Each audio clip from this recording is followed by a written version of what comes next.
ముఖ్యమంత్రి రేవంత్ రెడ్డి పాలనలో మంత్రి శ్రీధర్ బాబు సహకారంతో రామగుండం నియోజకవర్గం అభివృద్ధిలో దూసుకుపోతుందని రామగుండం ఎమ్మెల్యే రాజ్ ఠాకూర్ హర్షం వ్యక్తం చేశారు. ఈ మేరకు పెద్దపల్లి జిల్లా గోదావకర్ణి ఎమ్మెల్యే క్యాంపు కార్యాలయంలో ఏర్పాటు చేసిన మీడియా సమావేశంలో మాట్లాడారు. గడిచిన 2 సంవత్సరాల్లో ప్రభుత్వం నుంచి దాదాపు 800 కోట్ల రూపాయల అభివృద్ధి కోసం మంజూరు చేయించినట్లు పేర్కొన్నారు. రామగుండం నియోజకవర్గాన్ని మెడికల్ హబ్ గా, ఎడ్యుకేషనల్ హబ్ గా మారుస్తున్నట్లు తెలిపారు. ఇంటిగ్రేటెడ్ కాలేజ్ స్కూలు 230 కోట్లు, 200 కోట్లతో బిల్డింగ్, 30 కోట్లతో ఆడ స్టేడియం మాదిరి కట్టాలి. అదే మాదిరిగా మొన్ననే ఒక 50 కోట్లతో ఐటీఐని ఏటీసీగా చేసి ఈరోజు దాన్ని ప్రారంభం చేసినాం కూడా. స్టూడెంట్స్ కూడా 100 అడ్మిషన్స్తో ప్రారంభమైంది. నర్సింగ్ కాలేజ్ చేసినాం.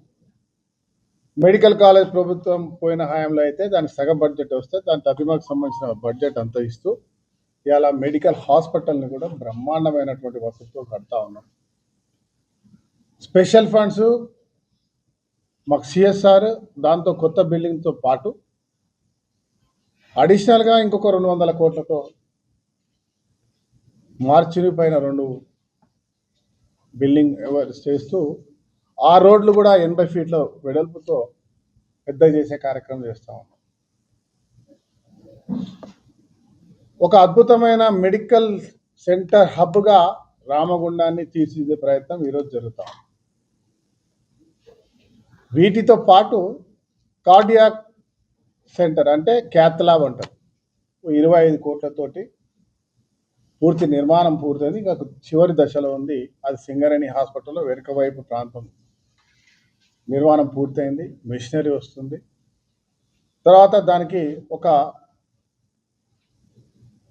పూర్తి అనుభవం కలిగినటువంటి గొప్ప డాక్టర్ల చేతికిచ్చి దాన్ని అక్కడే అందరికీ, అంటే ఆరోగ్యశ్రీ నుంచి మొదలుపెట్టుకుంటే సివిలియన్స్ కూడా అక్కడ గుండెకు సంబంధించిన వ్యాధి ఆపరేషన్స్ చేసేటువంటి కార్యాచరణ ఇక్కడే జరుగుతుంది.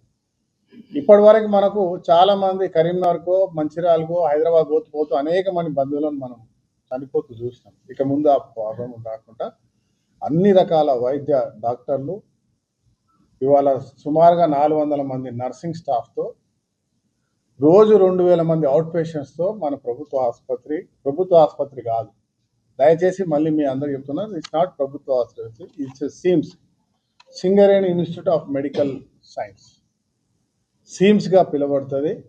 దాన్ని సిమ్స్గానే మీరు అందరు కూడా ప్రభుత్వం ఈరోజు నుంచి మీరు రాసే పత్రికలలో కూడా దాన్ని సిమ్స్గా ముందుకు తీసుకురావాల్సిందిగా వస్తాం.